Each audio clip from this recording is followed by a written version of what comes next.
Channel success must में। आज इस वीडियो में बिहार सिविल कोड के लिए हिंदी का प्रैक्टिस सेट नंबर 22 लेकर आए हैं, क्योंकि इससे पहले ऑलरेडी 21 प्रैक्टिस सेट कंप्लीट कर चुके हैं। सारा प्लेलिस्ट में ऐड है, आप वहां से जाकर कवर कर सकते हैं। चलिए वीडियो स्टार्ट करते हैं। पहला प्रश्न है, तद्भव शब्द कौन सा है? तद्भव शब्द कौन सा है? आंसर हो जाएगा लज्जा। ऑप्शन ए आपका आंसर हो जाएगा लज्जा। अगला प्रश्न है, विशेषण के रूप में प्रयुक्त होने वाला शब्द है। विशेषण के रूप में प्रयुक्त होने वाला शब्द है। आंसर हो जाएगा तात्विक। ऑप्शन ए आंसर हो जाएगा तात्विक। अगला प्रश्न है, चिदानंद शब्द में कौन सी संधि है? चिदानंद शब्द में कौन सी संधि है? आंसर हो जाएगा व्यंजन संधि। ऑप्शन बी आंसर हो जाएगा व्यंजन संधि। अगला प्रश्न है, जातिवाचक संज्ञा वाला शब्द कौन है? जातिवाचक संज्ञा वाला शब्द कौन है? आंसर हो जाएगा मानव। ऑप्शन सी आंसर हो जाएगा मानव। अगला प्रश्न है, घोष व्यंजन पहचानिए। घोष व्यंजन पहचानिए। आंसर हो जाएगा ज। ऑप्शन सी आंसर हो जाएगा ज। अगला प्रश्न है, तत्सम शब्द पहचानिए। तत्सम शब्द पहचानिए। आंसर हो जाएगा वार्ता। ऑप्शन डी आपका आंसर हो जाएगा वार्ता। अगला प्रश्न है, वाक्य में आए काले शब्द का पर्यायवाची है। यह कड़े सोने के हैं। सोने का पर्यायवाची शब्द क्या होगा? आंसर हो जाएगा स्वर्ण। ऑप्शन बी आंसर हो जाएगा स्वर्ण।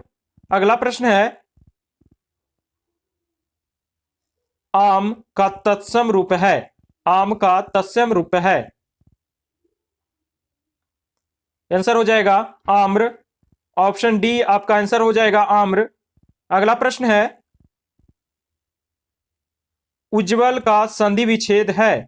उज्ज्वल का संधि विच्छेद है। आंसर हो जाएगा उत जोड़ ज्वल। उज्ज्वल। ऑप्शन बी आंसर हो जाएगा उत जोड़ ज्वल। अगला प्रश्न है, जटिल का विलोम शब्द है। जटिल का विलोम शब्द है। आंसर हो जाएगा सरल। ऑप्शन ए आपका आंसर हो जाएगा सरल। अगला प्रश्न है, राजभवन में कौन सा समास है? राजभवन में कौन सा समास है?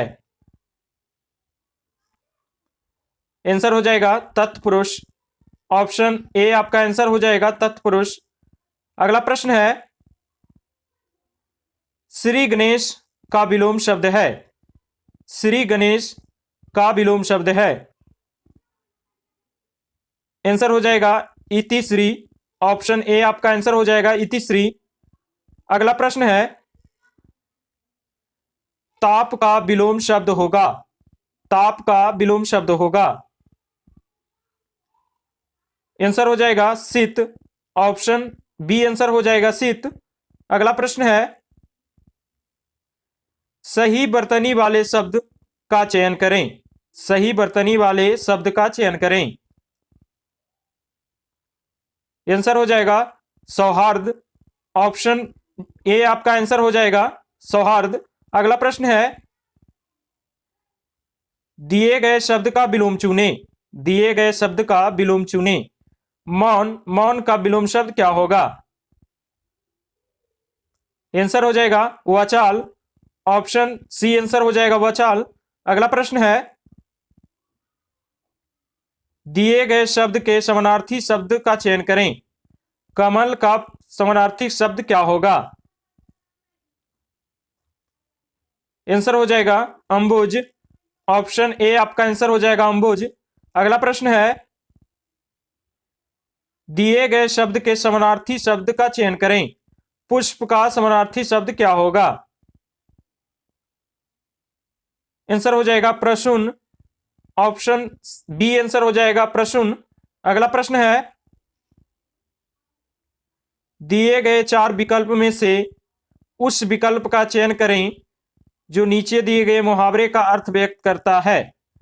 आंखों में धूल झोंकना मुहावरे का क्या अर्थ होगा? आंसर हो जाएगा धोखा देना। ऑप्शन डी आंसर हो जाएगा धोखा देना।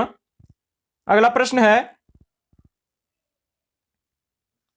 निम्नलिखित प्रश्न में दिए गए 4 विकल्पों में से उस विकल्प का चयन करें जो मुहावरे का अर्थ व्यक्त करता है। देवता कुछ कर जाना। देवता कुछ कर जाना। आंसर हो जाएगा घबरा जाना। ऑप्शन डी आंसर हो जाएगा घबरा जाना। अगला प्रश्न है, इस बात के लिए एक सार्थक शब्द दीजिए।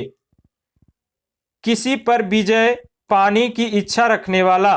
किसी पर विजय पाने की इच्छा रखने वाला। आंसर हो जाएगा जिगीसु। ऑप्शन बी आंसर हो जाएगा। अगला प्रश्न है, निम्नलिखित में से अव्यय कौन सा भेद नहीं है? निम्नलिखित में से अव्यय का कौन सा भेद नहीं है? आंसर हो जाएगा विचारदी बोधक। ऑप्शन बी आंसर हो जाएगा। अगला प्रश्न है, निम्नलिखित में से स्वर संधि का उदाहरण है। निम्नलिखित में से स्वर संधि का उदाहरण है। आंसर हो जाएगा मनवतर। ऑप्शन डी आपका आंसर हो जाएगा। अगला प्रश्न है, वे शब्दांश जो शब्द के आदि में जुड़कर शब्द के पूर्व अर्थ को बदल देते हैं कहलाते हैं। आंसर हो जाएगा उपसर्ग। उपसर्ग। ऑप्शन बी आंसर हो जाएगा। अगला प्रश्न है, योगी का पर्यायवाची शब्द है। योगी का पर्यायवाची शब्द है। आंसर हो जाएगा तपस्वी। ऑप्शन सी आपका आंसर हो जाएगा तपस्वी। अगला प्रश्न है, निम्नलिखित में से कौन सा वाक्य व्याकरणिक दृष्टि से शुद्ध है? आंसर हो जाएगा सारा राज्य उसकी थी। ऑप्शन ए आंसर हो जाएगा। अगला प्रश्न है, जब संयुक्त क्रिया के दोनों खंड सकर्मक हो तो सामान्य आसन और संदिग्ध भूतकाल में किस चिन्ह का प्रयोग होता है? आंसर हो जाएगा ने। ऑप्शन सी आंसर हो जाएगा ने। अगला प्रश्न है, संचारी भावों की संख्या कितनी मानी गई है? संचारी भावों की संख्या कितनी मानी गई है? आंसर हो जाएगा 33। ऑप्शन बी आंसर हो जाएगा 33। अगला प्रश्न है,